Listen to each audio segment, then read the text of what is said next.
Ladies and gentlemen, welcome back to another captivating episode of Timeless Talks. I'm your host, David Lee, and today we have a true legend joining us. None other than the esteemed George Washington, the first President of the United States. Mr. Washington, your life and accomplishments have left an indelible mark on history, and it is an honor to have you here with us today. We want to delve into your fascinating journey, motivations, and the profound impact you have had on the world. So, without further ado, let's begin our personal Who is Who interview with George Washington. Would you please introduce yourself to our viewers?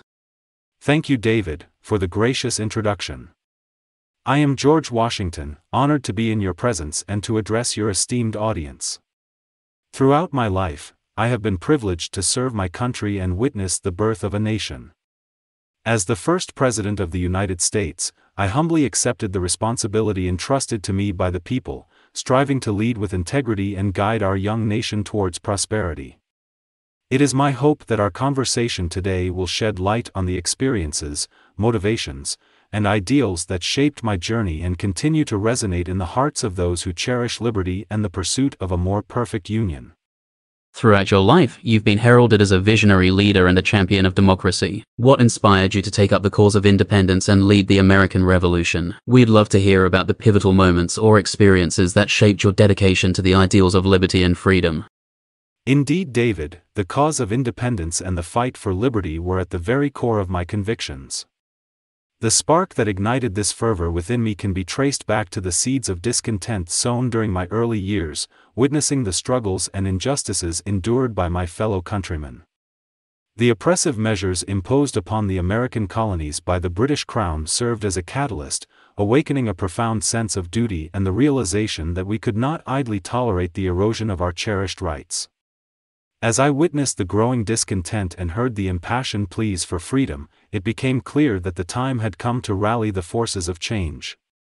The flames of revolution were fueled by the collective yearning for self-governance and the belief that all men are entitled to life, liberty, and the pursuit of happiness. It was this indomitable spirit and the unwavering resolve of our people that propelled me forward, forging an unbreakable bond of unity as we embarked on a path that would forever change the course of history. As the Commander-in-Chief of the Continental Army, you faced numerous challenges and setbacks. Can you share with us a specific instance where you had to overcome adversity, and how it influenced your leadership style? We're interested in learning about the lessons you learned from those difficult times, and how they ultimately shaped your approach to leadership. Certainly, David. The crucible of war brought forth countless trials and tribulations, testing the resilience of our fledgling army and my own resolve as a leader. One particular instance that comes to mind is the harsh winter we endured at Valley Forge. The bitter cold, scarcity of supplies, and the demoralizing conditions posed a formidable challenge to our troops. However, it was during this time of great adversity that the strength of character and unwavering determination of our soldiers truly shone through. Witnessing their endurance and unyielding spirit, I recognized the need to lead by example and provide unwavering support. It was there, amidst the hardships, that I learned the importance of perseverance, resilience, and the power of unity. I sought to instill a sense of purpose and camaraderie among the troops, fostering a shared commitment to the cause. The experience at Valley Forge shaped my leadership style, emphasizing the significance of empathy, unwavering resolve, and unwavering support for those under my command. It taught me that a leader must not only inspire through words, but also through actions, standing shoulder to shoulder with their comrades in the face of adversity. This transformative period became a crucible from which emerged a strengthened, more resolute leader, committed to the welfare and success of our nascent nation. Your farewell address is often cited as a cornerstone of American political thought. Looking back, what motivated you to emphasize the importance of unity and the dangers of political factions? How do you believe your message resonates in today's world, where division and partisanship are still prevalent? Thank you for bringing up my farewell address, David. Unity and the dangers of political factions have always been close to my heart, and it was my duty to address them in my final message to the American people. As I reflect on the motivations behind that emphasis, it stems from my unwavering belief in the strength of a united nation and my concerns for its future. I witnessed firsthand the perils of divisive interests and how they could undermine the unity and progress of a young nation.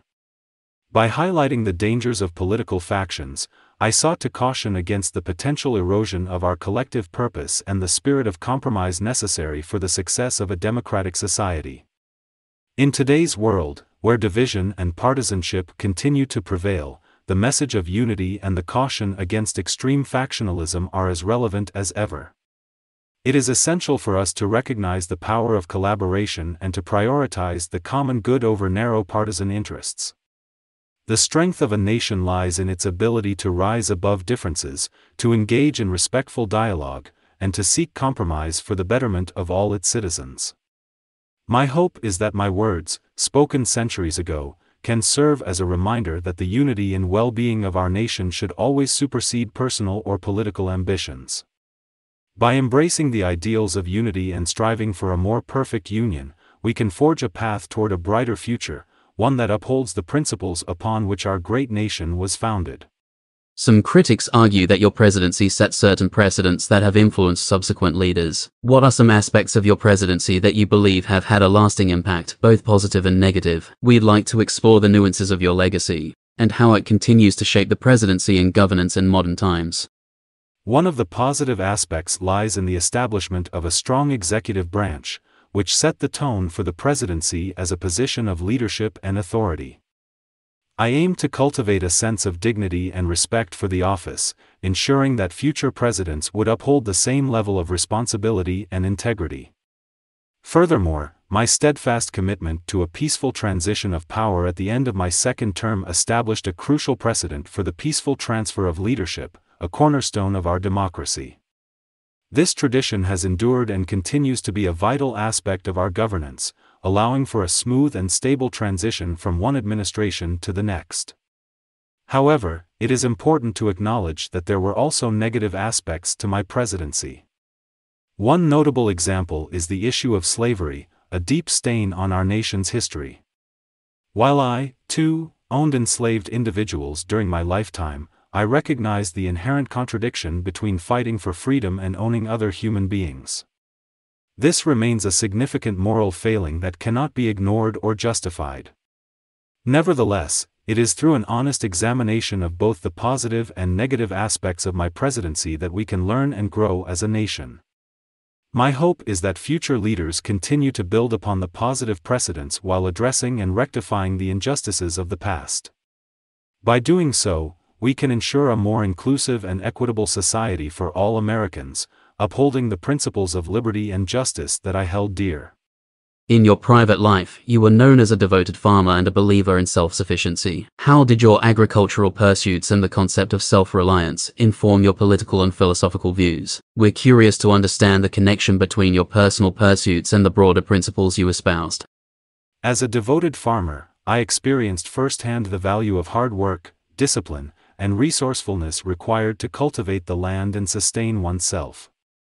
These experiences instilled in me a deep appreciation for self-reliance and the importance of individuals taking responsibility for their own well-being.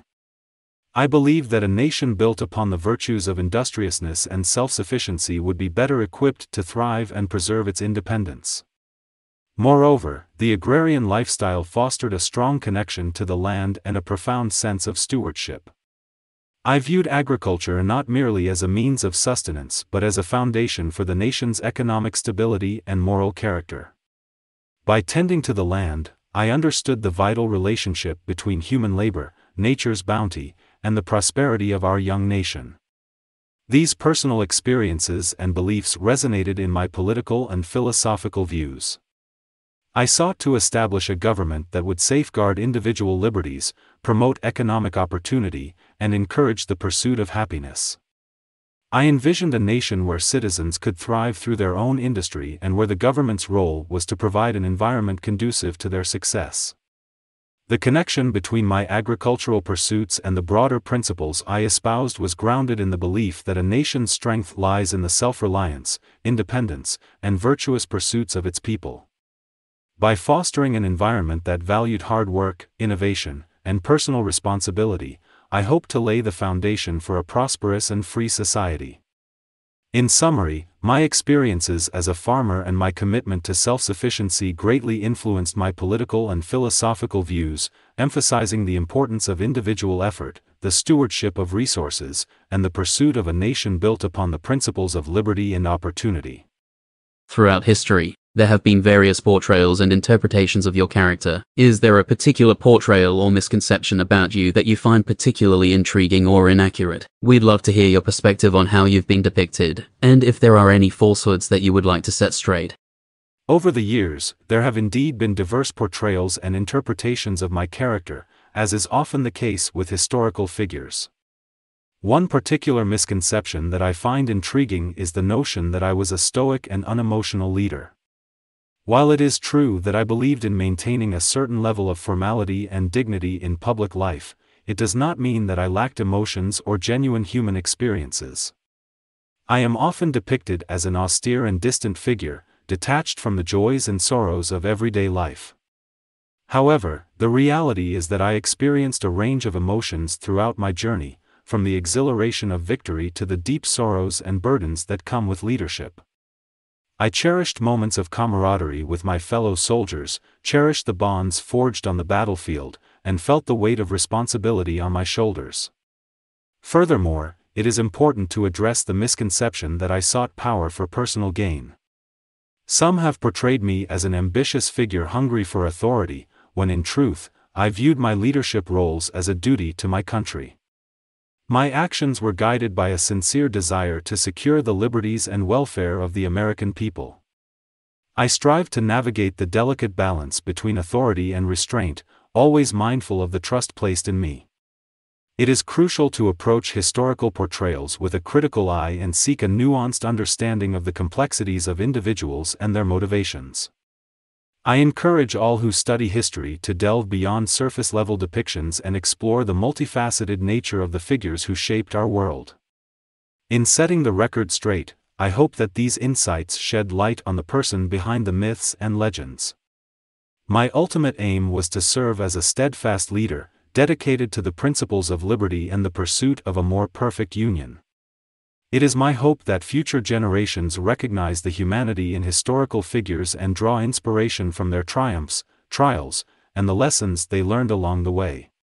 As someone who held slaves during your lifetime, you have faced criticism for this aspect of your legacy. How do you reconcile the contradiction between fighting for freedom and owning enslaved individuals? We understand that this is a sensitive topic, but we believe it is important to address and explore the complexities and moral dilemmas of your time.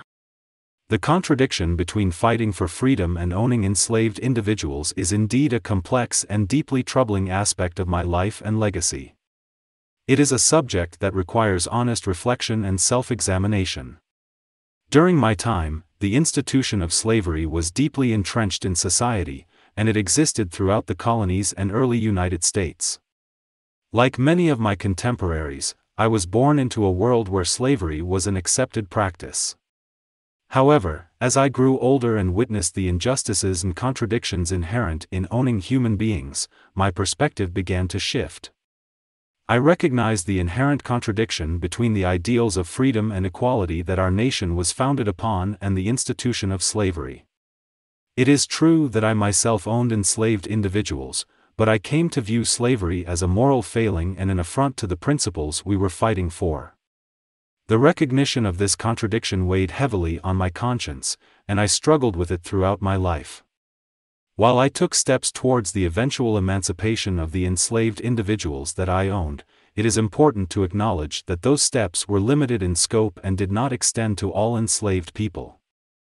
I understood the complexities and challenges of abolishing slavery completely, particularly in a time when the economic and social structures of our young nation were so intertwined with the institution.